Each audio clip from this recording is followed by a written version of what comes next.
NB নিউজৰ বঙাইগাঁৱৰ bureau Vikram Ranjan ৰয় ঘৰত আহি হত্যাৰ ভাবুকি দিয়া কাৰ্যক গৰিহণা সদৌ অসম বাঙালী যুৱ ছাত্ৰ ফেডাৰেশ্যনৰ বঙাইগাঁও জিলা সমিতিৰ সভাপতি সম্ৰাট বৰালৰ।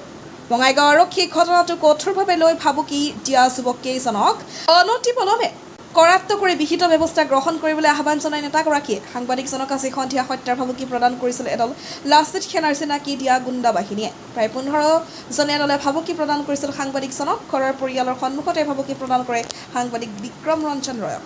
বিক্ৰম ৰঞ্জন ৰয় নামৰ সাংবাদিকক এনবি নিউজৰ যাৰ ব্যুৰো বঙাইগাঁও ব্যুৰোৰ তাক যিটো আজি লাচিত সেনাৰ সদস্য কেইজন ঘৰত যাই পেলাই যি প্ৰাণে মাৰা ভাবুকি দিছে, এই ঘটনাক আমি সদৌ অসম বাঙালী যুৱ ছাত্ৰ ফেডাৰেশ্যন তীব্ৰ ভাষাই গৰিহণা দিছোঁ। এটা সৰু কথাক লৈ তাক প্ৰাণে মাৰা ভাবুকি এজন সাংবাদিকক, তথাপিতো এটা সাংবাদিকক দিছে। এই ঘটনাটো আৰক্ষীয়ে প্ৰশাসনে যাতে খুব কঠোৰভাৱে যাতে লয় ঘটনাটো। তো জেনেৰেল পাব্লিকক কি কৰিব পাৰে, একজন সাংবাদিকক যদি ঘৰত যাই পেলাই তাক যদি প্ৰাণে মাৰা ভাবুকি দিব পাৰে, তেতিয়া জেনেৰেল পাব্লিকৰ অৱস্থা কি হ'ব? এইটোক আমি তীব্ৰ ভাষাই গৰিহণা দিছোঁ। ভাবুকি দিয়া ল'ৰাকেইজনক আৰক্ষীয়ে অনতিপলমে কৰায়ত্ব কৰি বিহিত ব্যৱস্থা গ্ৰহণ কৰিছে।